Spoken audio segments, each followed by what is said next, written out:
Brad, I realize we're recording this a little bit before the actual FOMC meeting, but even just a few days out, what is it that most people are paying attention to and need to pay attention to heading into that meeting? Well, I think what's on top of mind for most people is whether the Federal Reserve or the FOMC is going to continue lowering interest rates. And I think that people are paying attention to the signals that will help determine whether that happens at this coming FOMC meeting or at other meetings later this year or even into the next year. I was raised on a diet of the FOMC can be pressured, but never reacts to the pressure from politicians. And I was barely eyes open prior to the Nixon dealings with the FOMC. Where do we stand? Because President Trump is trying to pressure Jay Powell, and it makes it quite clear that Jay Powell will be gone next year. Yes, I think that's right. It has actually been quite impressive to me how Jay Powell has managed to protect the independence of the decision-making process at the FOMC. You have to keep in mind the Federal Reserve Chairman is the most visible and, in that sense, at least most important member of the FOMC. But it's a larger committee. It's every member of the Federal Reserve Board plus the presidents of several of the regional Federal Reserve banks.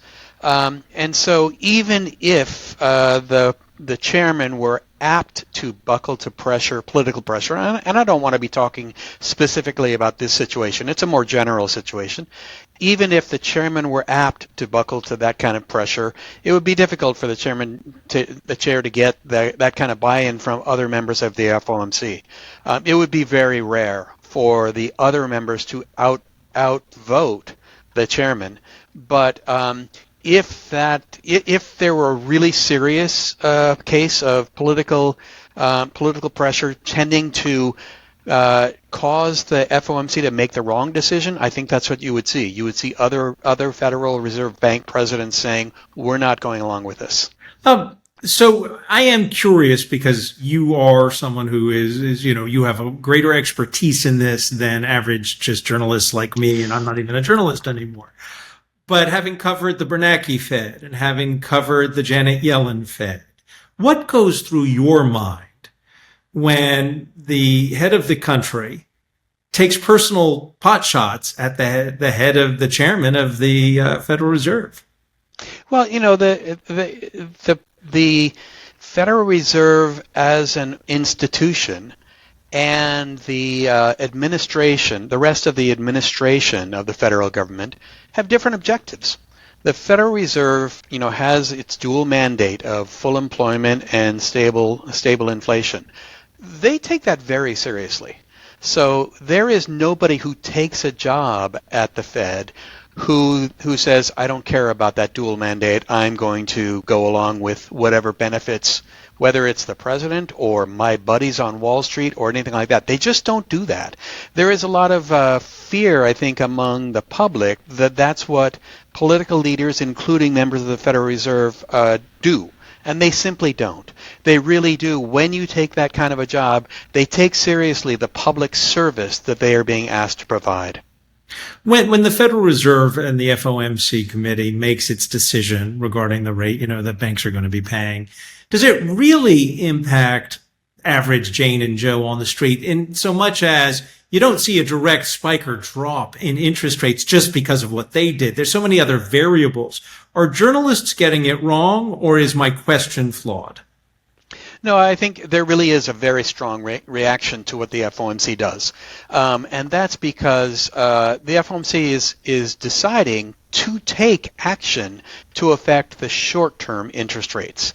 Now, the short-term interest rates by themselves don't affect individual consumers or businesses, but that does affect the rest of interest rates at longer terms, including mortgage interest rates. And in fact, one of the things that's very important for people to recognize is when the FOMC meets, the attention gets paid to what is their decision regarding short-term interest rates.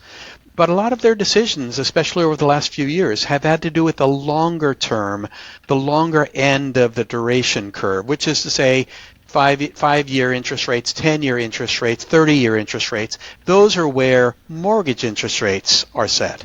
And so sometimes they don't even have to change their policy interest rate to affect mortgage interest rates. And that's what they've been doing over the last few years with what are called quantitative easing and now quantitative tightening. Those are less visible but very important ways of affecting overall economic activity that do have much more direct influences on consumer behavior, especially home buyers' behavior. And so if I am somebody who's expecting mortgage rates to come down after there is an eventual cut in rates because the betting money, and I realize it could be wrong, the betting money is we're going to get at least one cut before the end of the year. But that doesn't necessarily mean the mortgage rates will come down. That would be more a factor of, are they going to continue the quantitative tightening, or is it going to go back to quantitative easing?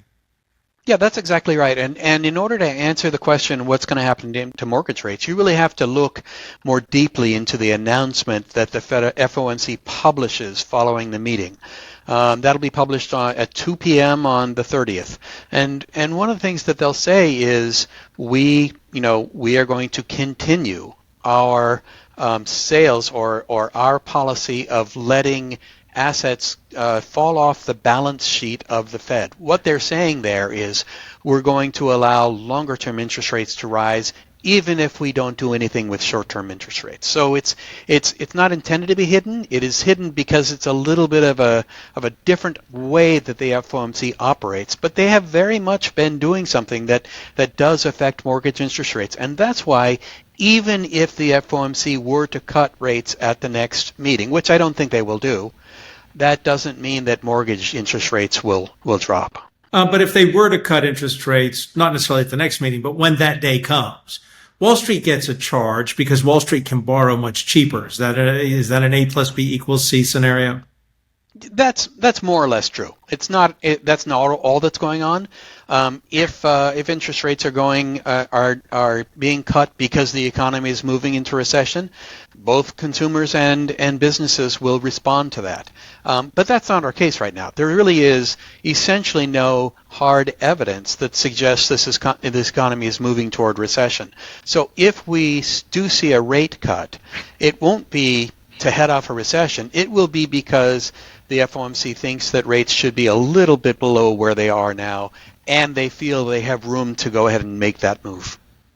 When the president takes pot shots at Jerome Powell, I'm assuming from what you said earlier that you think Powell has done a good job. I know that the president's calling him the worst Fed chair ever, but the president is prone to a little bit of hyperbole. But when you get someone like Kevin Warsh, who may be in line, do you think that Mr. Warsh or others may try to run for the job? Because the next chairman will have to be appointed at some point, and that some point is coming within the next 6 to 7 months. I think there are a lot of people who are in some sense running to be the next chair of the Fed. That's always true. But it has to be very subtle, and I don't think that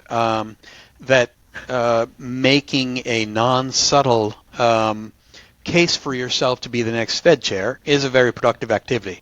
So I don't think that the market needs to really be worried about that, because even if somebody who more or less overtly ran for that position did win it, you just wouldn't see that person continue to pursue that kind of policy once they became Fed. As I said, they really do change their approach once they become someone in charge of very significant macroeconomic policy. As I start to wrap up with you, what are you optimistic about as we look forward to, say, economically the next 6 months? Because you're advising people who are at the whim of these interest rates in order to make their long-term planning for projects. So what brings a smile to your face? And the follow-up question is going to be, what makes you frown and go, uh-oh? Well, there are two ways in which I'm optimistic. One is with respect to the overall macroeconomic situation, and the other is with respect to my company's own business, which is rental housing development. With respect to the macroeconomic situation, there has been plenty of reason to be concerned that we might move into a situation of weaker economic growth or higher inflation or both. and yet we haven't seen that. And so the resilience of the economy is really quite impressive, and I believe that we have reason to continue to be optimistic about that. Basically, economists try to predict the behavior of individuals as consumers and as businesses. And what we've seen is that consumers and businesses have been very, very resilient. So that's something to be optimistic about. The other is, with respect to my own company's situation, you mentioned being at the whim of decision makers. We're not. We are going to try to continue doing our business as best we can, regardless of the interest rate situation. We don't depend on lower interest rates to do what we do. If we did, we would be pretty lousy developers. And so what really drives us is the demand for rental housing. And that comes from young people forming their own households, moving out of their parents' basement, moving out of shared housing with their fraternity brothers and sorority sisters. That has been happening very strongly for more than a decade, and I'm very optimistic that that will continue. And is there something that brings a frown to your face, or have you addressed it basically? Well, the things that have been uncertain about federal economic policy since January still are concerning. But what we have tended to see is not just, as I said, that individuals as consumers and businesses are not shutting things down as a result of the uncertainty that the federal government brings. Not just that, it's that the federal government really hasn't been following through on some of the worst ideas that have been proposed. So what brings a frown to my face is the idea that might start happening.